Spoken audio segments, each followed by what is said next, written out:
उसे पढ़ना कैसे है। क्योंकि अगर आप किसी रूम में एंटर करते हो तो लोग सबसे पहले क्या नोटिस करते हैं, आपकी एक शब्द बोलने से भी पहले आपकी बॉडी लैंग्वेज, आपकी चलने से लेकर बोलने की स्टाइल डिसाइड करती है कि आपको रिस्पेक्ट करनी है या इग्नोर। लेकिन ये काम कैसे करता है, ये समझने के लिए सबसे पहले ये क्लिप देखो। कितने लोगों की लाइफ में प्रॉब्लम है यहाँ पर सबके। जैसा कि तुमने देखा, यहाँ पर आधे से ज्यादा लोगों ने हाथ ऊपर नहीं किए थे। मतलब यहाँ पर गौर गोपाल दास जी का आसानी से पोपट हो सकता था, लेकिन उन्होंने कैसे सिचुएशन को हैंडल किया, आगे देखो। अच्छा, जो लोग हाथ नहीं उठा रहे अपेक्षा करें कि मैं उनमें विश्वास करूंगा। यहाँ पर इन्होंने अपना फेस एक्सप्रेशन और बॉडी लैंग्वेज नर्वस और वीक फील नहीं होने दिया, बल्कि अपनी स्पीकिंग एबिलिटी का यूज करके और भी ज्यादा पावरफुल, एनर्जेटिक और कॉन्फिडेंट होकर खुद को प्रेजेंट किया। और दूसरी तरफ जो अपनी बॉडी लैंग्वेज को पावरफुली यूज नहीं कर पाते, वो दूसरों के सामने नर्वस और वीक लगते हैं। इसीलिए इस वीडियो में हम हाई कॉन्फिडेंट और हाई स्टेटस लोगों की एग्जैक्ट हर एक पावरफुल बॉडी लैंग्वेज डिकोड करने वाले हैं, जिसे यूज करके आप भी इजिली खुद की एक पावरफुल और कॉन्फिडेंट बॉडी लैंग्वेज बिल्ड कर सकते हो, ताकि आगे से कोई भी आपको इग्नोर करने की हिम्मत न करे। कॉमेंट में लिखो आई एम पावरफुल, क्योंकि आज से जिंदगी बदलने वाली है। और लास्ट स्टेप को मिस मत करना, क्योंकि उस स्टेप के बिना आप एक भी स्टेप को प्रॉपर्ली अपनी लाइफ में अप्लाई नहीं कर पाओगे। लेकिन उससे पहले step number 1, walking. Body language का सबसे पहला इंप्रेशन बनता है तुम्हारी वॉक से, और फर्स्ट इंप्रेशन बनाने का दोबारा चांस भी नहीं मिलता। आपने यह अक्सर नोटिस किया होगा, सांप को जब लोगों को डराना होता है या फिर अपना डोमिनेंस दिखाना होता है, तब वह अपना फन निकाल लेते हैं कुछ इस तरह, ताकि वह खुद को बड़ा एंड कॉन्फिडेंट दिखा सके। सेम प्रिंसिपल एक अल्फा मेल भी यूज करता है, जिससे क्लियर होता है कि वो एक हाई टेस्टोस्टेरोन एंड कॉन्फिडेंट इंसान है। इसलिए एक्टिंग स्कूल्स में सबसे पहले सिखाया जाता है वॉक कैसे करनी है, क्योंकि स्क्रीन पे एक हीरो या अल्फा मेल की आइडेंटिटी सबसे पहले उसकी चाल से ही बन जाती है। तो वॉक करते वक्त ये पॉइंट्स हमेशा ध्यान रखो। First, straight posture. जब वॉक करो अपना बैक सीधा रखो, शोल्डर्स रिलैक्स रखो और चेस्ट थोड़ा ओपन। ये इंस्टेंटली तुम्हें कॉन्फिडेंट दिखाता है, चाहे अंदर से तुम नर्वस ही क्यों ना हो। सेकंड, आई लाइन। हमेशा सामने देखो, नीचे घूर के चलना तुम्हें इनसिक्योर दिखाता है, जैसे तुम एनवायरनमेंट पे कंट्रोल नहीं रखते। आई लाइन ऊपर रखने से तुम पावरफुल और अवेयर लगते हो। Third, natural arm swing. ध्यान दो, जब कोई छोटा जानवर या इंसेक्ट डर या स्ट्रेस में होता है तो अपने आप को छोटा और स्टिफ बना लेता है। वैसे ही अगर तुम अपने आर्म्स और शोल्डर्स को बिल्कुल टाइट रखकर चलोगे तो तुम वीक और नर्वस लगोगे। हैंड्स को आर्टिफिशियल कंट्रोल करने की जरूरत नहीं है, बस नेचुरली हिलने दो, ना ज्यादा स्टिफ ना ज्यादा ड्रामेटिक। Fourth, walking speed. ना इतना फास्ट दौड़ो कि लगे तुम लेट हो और ना इतना धीरे कि लगे तुम्हारे अंदर एनर्जी ही नहीं है। बैलेंस्ड पेस रखो जो दिखाए कि तुम अपने कंट्रोल में हो। जब तुम straight posture, relax shoulders, eye contact और नेचुरल रिदम के साथ वॉक करते हो तो बिना एक शब्द बोले लोग तुम्हें रिस्पेक्ट करते हैं। वॉकिंग छोटी सी चीज लगती है, लेकिन यही तुम्हारा पहला इंट्रोडक्शन होता है दुनिया के सामने। अब बात करते हैं वह मिस्टेक्स जो तुम्हें अवॉइड करनी चाहिए। फर्स्ट, झुककर चलना। जब तुम्हारा बैक बेंट और शोल्डर्स गिरे हुए होते हैं तो क्लियर मैसेज आता है कि तुम्हें खुद पे कॉन्फिडेंस नहीं है। Second mistake, hands in pocket. सोचो तुम किसी लड़की के पास जा रहे हो और तुम्हारे दोनों हाथ पॉकेट में हैं, तो उसके नजर में तुम इंस्टेंटली शाय, नर्वस और वीक लगोगे। कभी कभी कैजुअल लगता है, लेकिन ज्यादातर सिचुएशन में ये तुम्हें क्लोज्ड ऑफ और डिफेंसिव दिखाता है। Third, exaggerated movement. कुछ लोग वॉक में अननेसेसरी हाथ हिलाते हैं या ओवर स्टाइलिश बनने की कोशिश करते हैं। प्रॉब्लम यह है कि ओवर एक्टिंग तुम्हारा नेचुरल कॉन्फिडेंस खत्म कर देती है और तुम फेक लगते हो। तो बस याद रखो, सिंपल, स्ट्रेट, नेचुरल वॉक ही सबसे पावरफुल होती है। Step 2, standing.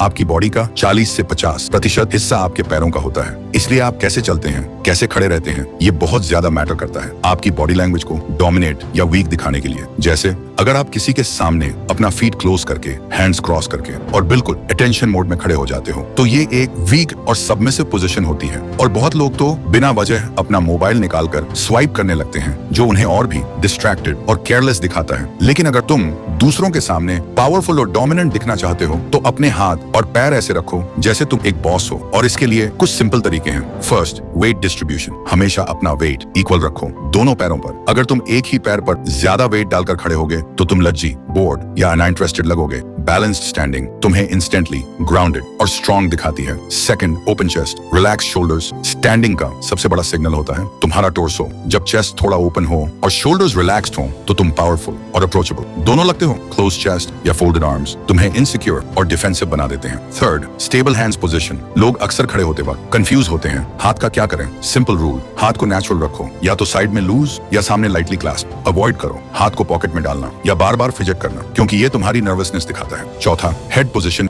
जैसे एक बेयर खुद को बड़ा दिखाने के लिए अपने दोनों पैरों पर खड़ा हो जाता है, वैसे ही तुम भी हेड अपराइट रखो, थोड़ा न्यूट्रल टिल्ट के साथ। ज्यादा नीचे करना तुम्हें सबमिसिव दिखाता है और ज्यादा ऊपर करना तुम्हें एरोगेंट। बैलेंस्ड हेड पोजीशन तुम्हें कॉन्फिडेंट और काम बनाती है। अब बात करते हैं कुछ कॉमन मिस्टेक की। मिस्टेक 1, क्रॉस्ड आर्म्स, ये सबसे कॉमन गलती है। जब तुम आर्म्स क्रॉस करके खड़े होते हो तो मैसेज जाता है कि तुम क्लोज्ड ऑफ हो या अपने कंफर्ट जोन में हो, ग्रुप कॉन्वर्सेशंस में। ये तुम्हें डिफेंसिव दिखाता है। Mistake 2, shifting too much. लोग जब कंटिन्यूअसली एक पैर से दूसरे पैर पर वजन शिफ्ट करते हैं तो लगता है कि वो इम्पेशेंट और एंग्शियस हैं। याद रखो, stillness equals to confidence. Mistake 3, leaning on walls और ऑब्जेक्ट्स। किसी वॉल, टेबल या चेयर पर लीन करना तुम्हें कैजुअल और केयरलेस दिखाता है। ये स्पेशली फॉर्मल सिचुएशंस में अवॉइड करना चाहिए। हमेशा याद रखो, बैलेंस स्टैंड्स, ओपन posture और calm stillness तुम्हें ऑटोमेटिकली पावरफुल दिखाती है। Step 3, sitting. अब आप एक अल्फा मेल की तरह चलना और खड़े रहना तो सीख लिया, लेकिन अगर आपने अपना सिटिंग पोजीशन में ध्यान नहीं दिया तो आपकी सारी मेहनत पानी में चली जाएगी।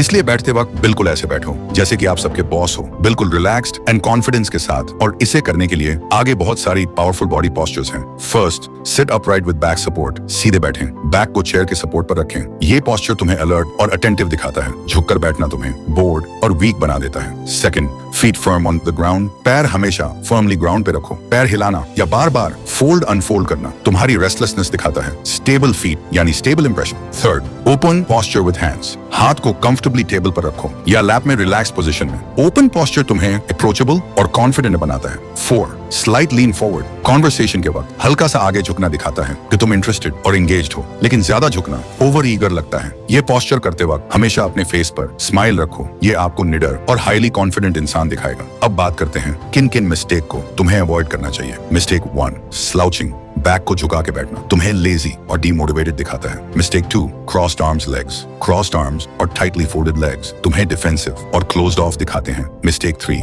Fidgeting with hands and feet. Pen घुमाना, पैर हिलाना या नेल्स चिपकना, ये सब तुम्हारी नर्वसनेस को रिवील करते हैं। Mistake 4, leaning to back. Chair पे पीछे अटक जाना, हाथ सर के पीछे रखना, ये तुम्हें ओवर कैजुअल और केयरलेस दिखाता है। लेकिन याद रखना, ये बॉडी पोस्चर किसी भी रिलेशनशिप में यूज मत करना, नहीं तो ये आपको एरोगेंट दिखा सकती है। मतलब सीधे बैठें, पैर स्टेबल रखें, हाथ नेचुरल पोजीशन में और बॉडी स्लाइटली एंगेज्ड। ये सिंपल टिप्स तुम्हें ऑटोमेटिकली